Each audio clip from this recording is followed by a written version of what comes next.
எடுத்துட்டு போய் தொலைங்க. எங்களுக்கு ஃப்ரிட்ஜும் வேணும். இப்போதைக்கு டிவி மட்டும் தான் முடியும். எதுக்கு உங்களுக்கு ஃப்ரிட்ஜ்? டிவி பார்த்துக்கிட்டே ஃப்ரிட்ஜில் இருந்து ஜில்லுன்னு ஐஸ் வாட்டர் எடுத்து குடிச்சா நல்லா இருக்கும்ல. ரொம்ப நல்லா இருக்கும். எழுத்து கொஞ்சம் தள்ளுங்க, இல்லனா இப்பவே உங்க மேல கோர்ட்ல கேஸ் ஃபைல் பண்ணுவேன்.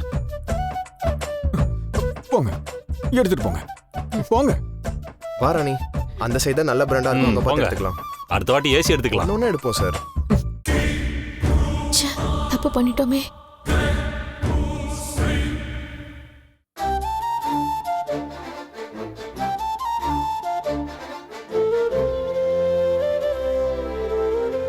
சீதா, உன் கோவம் என் மேலேருந்து என்னை திட்டு நான் வாங்கிக்கிறேன். ஏன் உன் அக்காட்ட பேச மாட்டேற? சீதா, நான் நேற்று வந்தவன், ஆனால் நீயும் மீனாவும் ஒரு வயிற்றுல பிறந்தவங்க. அவகிட்ட ஏன் பேச மாட்டேன்னு சொல்கிற? பாரு, என்னால் நீங்கள் 2 பேர் இதுக்கு சண்டை போட்டுட்டு இருக்கீங்க.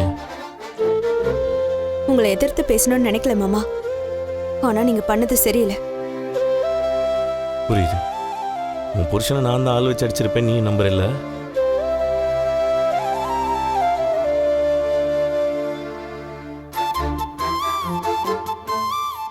பாரு சீதா, நான் என் மனசாட்சிக்கு விரோதமாக என்றைக்கும் பொய் சொல்ல மாட்டேன். அன்னைக்கு யாருன்னு அடித்தவங்க யாருன்னு எனக்கு சத்தியமாக தெரியாது. நான் ஏன் முதல்ல ஆள் வச்சடிக்க போகிறேன்? அந்த அவசியமே எனக்கு கிடையாது. சீதா, என் கேரக்டர் என்னன்னு உனக்கு நல்லா தெரியும். இவ்வளோ நாளாக என்னை பார்க்குறல்ல, என் மனசில் நினைக்கிறத நான் பேசிடுவேன். எனக்கு என்ன தோணுதோ அதை செஞ்சிருவேன். நான் கோவக்காரனாக இருக்கலாம், ஆனால் இப்படி வஞ்ச வச்சு பழி வாங்குறாள் நான் கிடையாது. உன் கல்யாணத்துக்கு முன்னாடி அருண் எனக்கு பிடிக்கல, ஏன் இப்போ கூட பிடிக்காது, அது வேற விஷயம். ஆனால் அவர் இப்போ உனக்கு புருஷன் ஆயிட்டார்.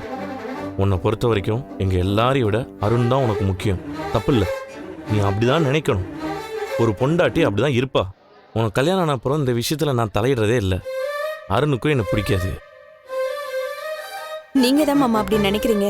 அவருக்கு உங்க மேல கோவம்லாம் இல்லை. சீதா, உன் கண்ணுக்கு சில விஷயங்கள் தெரியறது இல்லை. ஏன்னா நீ எல்லாத்தையும் நல்ல விதமா யோசிக்கிற. நல்ல விஷயம்தான், அது அப்படியே இருக்கட்டும். எங்களுக்குள்ள இருக்கிற பிரச்சனைக்கு அக்கா தங்கச்சி நீங்க ஏன் சண்டை போட்டுக்கிறீங்க? இதுல ஜென்மத்துக்கும் பேச மாட்டேன்னு சொல்லியிருக்கிற. அப்ப அக்கா என்ன அடிச்சது தப்பு இல்லையா மாமா? தப்புதான், தப்புதான். மீனா ஏதோ கோவத்துல ஒன்று அடிச்சிட்டா. அது மீனாக்கு உன் மேல இருக்கிற கோவம் இல்ல, என் மேல இருக்கிற பாசம். நீ என்ன அப்படி பேசுறது அவன் அவசரப்பட்டுட்டா. அதான் நான் நியாயப்படுத்தல சீதா. அவ உன்னை அடிச்சது தப்பு தான், அதுக்காக நான் உங்ககிட்ட மன்னிப்பு கேட்டுக்கிறேன். ஐயோ மாமா, என்ன மாமா நீங்க? சீதா, உன்னை அடிச்சதுக்கு உன்னை விட உங்க அக்கா ரொம்ப ஃபீல் பண்ணிட்டு இருக்கிறா. சின்ன வயசுலேருந்து உன்னை வளர்த்தவ அவ. மீனாவும் உனக்கு இன்னொரு அம்மா மாதிரின்னு நீயே நிறைய தடவை என்கிட்ட சொல்லியிருக்கல. உன் அம்மா உன்னை அடிச்சா இப்படி தான் பேசாமல் போயிடுவியா?